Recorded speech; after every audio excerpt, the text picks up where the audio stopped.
বাস শেষের দিকে শুধু সালাত আদায় করে শুধু চলে যাওয়ার ইচ্ছা।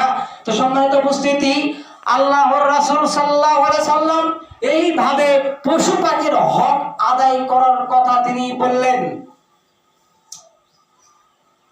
একদা ওমর রাদিয়াল্লাহু আনহু তিনি এক রাস্তা দিয়ে চলতে লাগলেন। তিনি দেখলেন একটা পাখির বাসা ভেঙে গেছে। তো ওই পাখির বাসাটাকে ওমর রাদিয়াল্লাহু আনহু ওই পাখির বাচ্চাগুলোকে উদ্ধার করে একটা গাছের নিকট রাখলেন। এরপরে মা পাখিটা ওই বাচ্চাগুলো নিয়ে চলে গেল।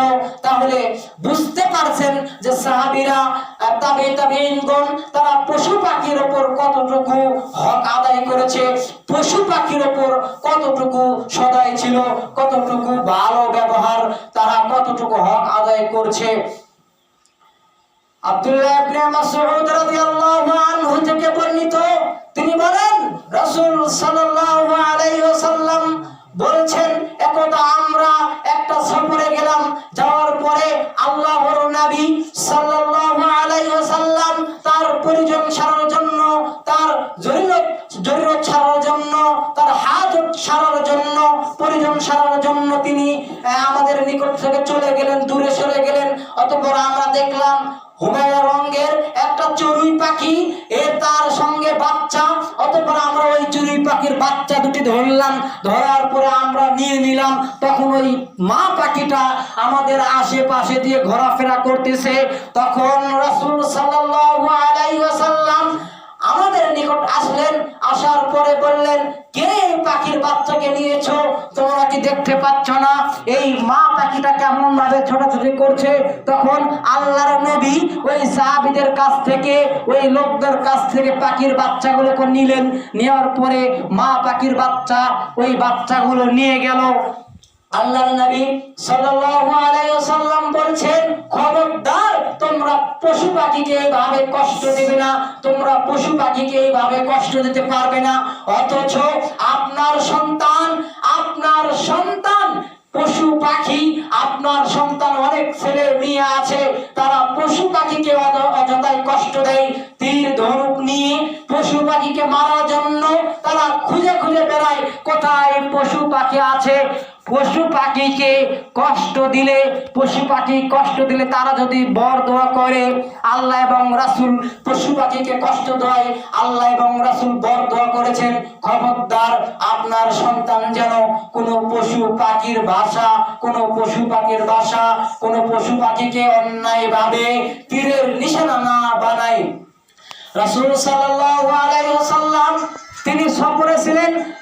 আল্লাহর নবী তিনি দেখলেন একদল সাহাবী তারা কি করলো, একটা পিঁপড়ার গর্তকে, একটা পিঁপড়ার বাসাকে ভেঙে দিল। আল্লাহর নবী সাল্লাল্লাহু আলাইহি ওয়াসাল্লাম একটা পিঁপড়ার বাসাকে ভেঙে দিল, পুড়িয়ে দিল, আগুন দিয়ে জ্বালিয়ে দিল। রাসূল সাল্লাল্লাহু আলাইহি ওয়াসাল্লাম বললেন, সাবধান, খবরদার, তোমরা আগুন দিয়ে কোনো প্রাণীকে শাস্তি দিতে পারো না। আগুন জ্বালিয়ে কোনো পশু পাখিকে তোমরা কোনো প্রাণীকে শাস্তি দিতে পারো না। কারণ আগুন দিয়ে শাস্তি দিতে পারেন তিনি হলেন আল্লাহ। আগুন দিয়ে শাস্তি দেওয়ার পৃথিবীর কোনো মানুষের অধিকার নাই। আল্লাহর রাসূল সাল্লাল্লাহু আলাইহি সাল্লাম এভাবেই নিষেধ করলেন পিঁপড়ার বাসাকে ভেঙে দিতে। আল্লাহর নবী সাল্লাল্লাহু আলাইহি সাল্লাম নিষেধ করলেন, যা হাদিস দ্বারা বোঝা যায়।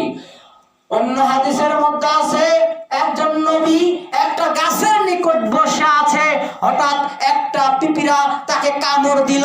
তখন ওই নবী রাগ করে সব পিঁপড়াকে জ্বালিয়ে দিলেন, সব পিঁপড়াকে হত্যা করে ফেললেন। আল্লাহ সুবহানাহু ওয়া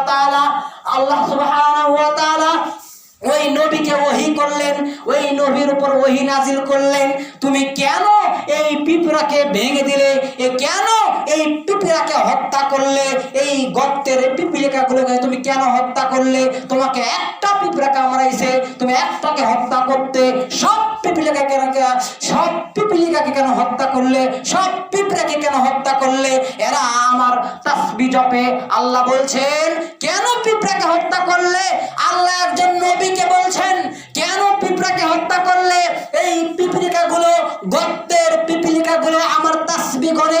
কোরআনুল কারীমের মধ্যে সূরাতুস সাফফাতের মধ্যে আল্লাহ বলেছেন ইউসাব্বিহু লিল্লাহি মা ফিস সামাওয়াতি ওয়াল আরদ। ইউসাব্বিহু, আল্লাহ বলেন পৃথিবীতে যত জীব জন্তু জানোয়ার আছে সবাই আমার তাসবিহ পাঠ করে। এই আয়াত এবং হাদিস দ্বারা বুঝতে পারলেন যে গর্তের পিপিলিকাগুলো আল্লাহ সুবহানাহু ওয়া তাআলার তাসবিহ পাঠ করে, আল্লাহ সুবহানাহু ওয়া তাআলার তাসবিহ পাঠ করে, যা আপনারা এই আয়াত এবং হাদিস দ্বারা বুঝতে পারলেন। আরো অনেক আয়াত হাদিস আছে, আমি আপনাদের সামনে পেশ করতেছি।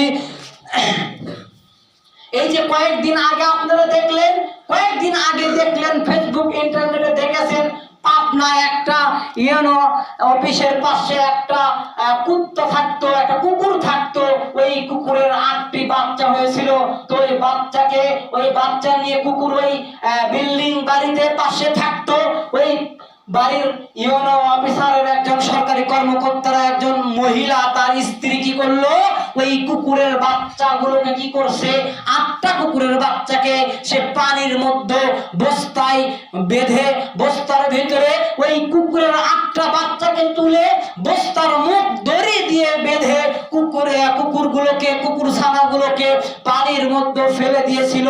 তো এই কারণে মা কুকুরটা সে তামাম এলাকা, সেই পাবনার ওই আপনার ওই অফিসের আশেপাশে পুরো এলাকা সে ছোটাছুটি করছে আর কান্নাকাটি করছে।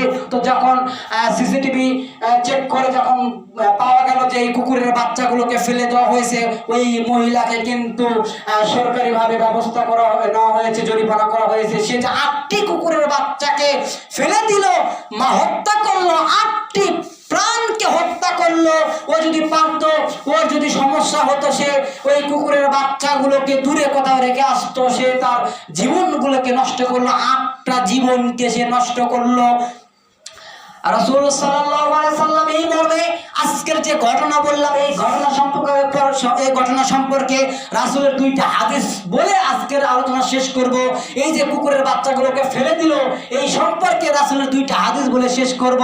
রাসূল সাল্লাল্লাহু আলাইহি সাল্লাম বলেন, ইবনে ওমর রাদিয়াল্লাহু আনহু থেকে বর্ণিত, তিনি বলেন রাসূল সাল্লাল্লাহু আলাইহি সাল্লাম বলেছেন, একজন মহিলা, ভালো করে শুনবেন, একজন মহিলা একটা বিড়ালকে বেঁধে রাখলো।